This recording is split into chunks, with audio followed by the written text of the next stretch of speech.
हाय बेचारी बहू। सरिता की शादी एक अच्छे परिवार में हुई है। उसका पति रोहन उसे बहुत प्यार करता है। घर में उसकी सास शांति और ननद मीनाक्षी भी है, जो सरिता के किसी काम में दखल अंदाजी नहीं करती। लेकिन फिर भी सरिता को ऐसा लगता है कि दुनिया की सबसे ज्यादा बेचारी बहू वही है और सबसे ज्यादा अत्याचार उसी पर हो रहा है। माँ जी, ये लीजिए आपकी चाय। अरे बहू, तूने इतनी ज्यादा चीनी क्यों डाल दी चाय में? हाय हाय माँ जी, मैंने तो उतनी ही मीठी बनाई है जितनी मीठी आपको पसंद है। माँ जी, आपको तो मेरे हाथ की चाय अच्छी ही नहीं लगती। जब देखो कुछ न कुछ कमी निकाल ही देती हो। अरे बहू, तू एक बात के पीछे ही पड़ जाती है। मैंने ऐसा कब कहा कि तू रोज चाय खराब बनाती है? सरिता अपने कमरे में चली जाती है और फोन उठाकर अपनी माँ से बात करती है। हेलो माँ, कैसी हो आप? क्या कर रही हो? मैं तो ठीक हूँ, पर तू बता, तेरा मूड कैसा है? तेरी आवाज से लग रहा है कि कुछ तो हुआ है तेरे ससुराल में। अरे क्या बताऊँ माँ, यहाँ तो हर समय मेरे साथ बहुत बुरा व्यवहार होता है। मैंने अपनी सास के लिए इतनी अच्छी चाय बनाई, लेकिन मेरी सास चाय पीते ही मुझे 4 बातें सुना दी।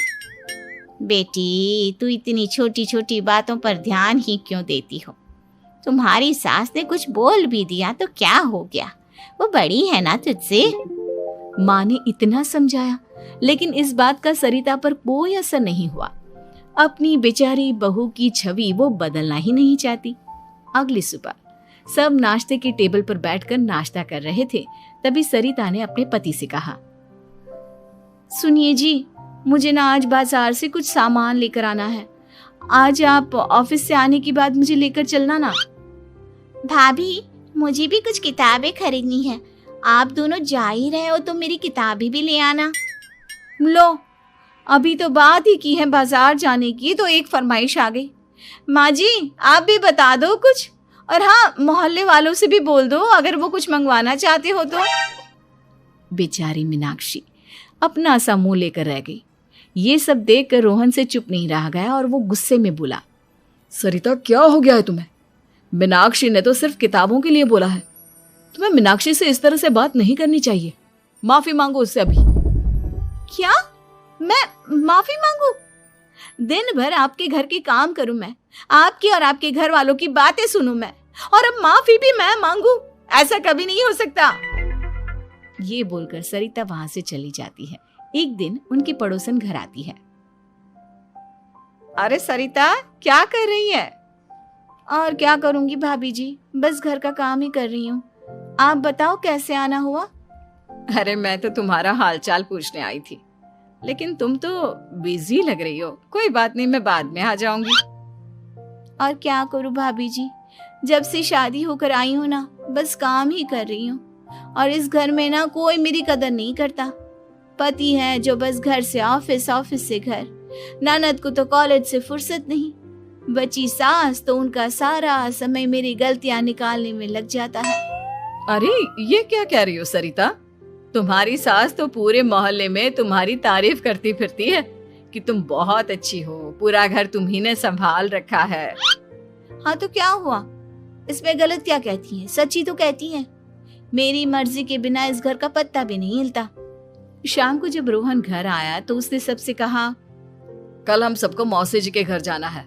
उनकी बेटी की शादी है। सब अपनी अपनी पैकिंग कर लो, सुबह होते ही निकल जाएंगे। और सरिता, तुम कान खोलकर सुन लो, वहां जाकर किसी की बुराई भलाई शुरू मत कर देना, नहीं तो मुझसे बुरा कोई नहीं होगा। हाय हाय जी, आप तो ऐसे कह रहे हो जैसे मैं सुबह शाम सबकी बुराई करती फिरती हूँ। आज तक कोई कह नहीं सकता कि मैंने किसी की पीठ पीछे किसी के बारे में कोई बुरी बात बोली हो तो। अरे बस बहू, बात को और ज्यादा आगे मत बढ़ा। हमें सब पता है तो हमारे साथ क्या व्यवहार करती है। ये बात घर तक रखना, शादी में किसी को कुछ मत बोलना, नहीं तो सब कहेंगे कि शांति की बहू कितना बोलती है। हाँ हाँ, सब कुछ तो मैं ही बोलती हूँ ना। आप लोग तो हर समय फूलों की बारिश करते रहते हो मेरे ऊपर। सारी गलती मेरी है जो मैं इस घर में आई। सबका कितना ध्यान रखती हूँ, लेकिन फिर भी मेरी तो आप लोगों की नजर में कोई कदर ही नहीं है। अगली सुबह सब लोग मौसी जी के घर पर चले जाते हैं। वहां पर शादी का माहौल होता है, सब जगह चहल पहल होती है, बहुत सारे मेहमान आए हैं। सरिता को वहां बहुत अच्छा लग रहा है। वो अपने मन में सोचती है, यहाँ कितना अच्छा लग रहा है, कितनी रौनक है। मैं यहाँ किसी से ज्यादा बात नहीं करूंगी। अगर मेरे मुंह से कुछ ऐसा वैसा निकल गया तो रोहन जी तो मुझसे गुस्सा हो जाएंगी। सरिता ये सब सोच ही रही थी कि वहां रोहन की कजिन साक्षी आ गई और सरिता से बोली, आप सरिता भाभी हो ना?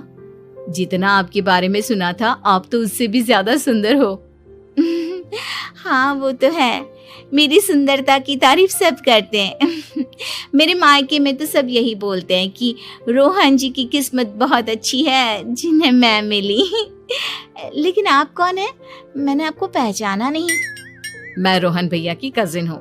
आपकी शादी पर नहीं आ पाई थी ना, इसलिए आप मुझसे मिली नहीं कभी।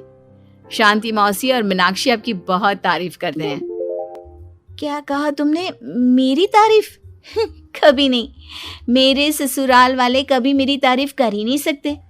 मैं इतनी अच्छी हूँ, मेहनती हूँ, लेकिन उन्हें तो मेरी कदर ही नहीं। सारा दिन घर का काम करती हूँ, फिर भी मेरी सास ना मुझे सुनाती रहती है, और पति भी मेरी सास की साइड लेते हैं। ना कभी बाहर ले जाते हैं, ना कहीं घुमाने। अगर घुमाने के लिए कभी बोल भी देना तो उनकी बहन बीच में आ जाती है। मैं कैसे रह रही हूँ उस घर में, ये मैं ही जानती हूँ। सरिता की ये बातें सुनकर साक्षी को बड़ी हैरानी हुई। अब वो हर किसी के सामने अपनी बढ़ाई और ससुराल वालों की बुराई करने लगी। रोहन और शांति को सरिता पर बहुत गुस्सा आया, लेकिन वो चुप रहे। अगले दिन जब वो अपने घर पर आए, सरिता, तुमने क्यों सबके सामने मेरी इज्जत का तमाशा बनाया? तुमसे बोला था ना कि चुप रहना। अजी ऐसा भी क्या कह दिया मैंने जो इतना भड़क रहे हो? तुम जहां जाती हो अपना रोना शुरू कर देती हो, कभी किसी दूसरे की बात ही नहीं सुनती, बस अपनी कहती रहती हो। तुमने सबके सामने हमारा तमाशा बनाकर रख दिया है। हे भगवान, मुझे अपने पास बुला ले। जिस घर में मेरी कदर ही नहीं, उस घर में मेरा क्या काम? अरे क्या करूंगी मैं यहाँ रहकर? जो भी आता है मुझे सुनाकर चला जाता है। मैं तो किसी से कुछ नहीं कहती। सीधी सादी बहू मिल गई है ना सबको, तो जो जी में आए वो करो। सरिता ने अपने आगे किसी को कुछ बोलने ही नहीं दिया, और उस दिन भी उसने सबके सामने खुद को बेचारी बना ही दिया। अगले दिन मीनाक्षी कॉलेज के लिए लेट हो रही थी, इसलिए वो हर काम जल्दी जल्दी कर रही थी। अपना नाश्ता लेने किचन में गई और पतीले में रखे गरम दूध को गिलास में डालने लगी।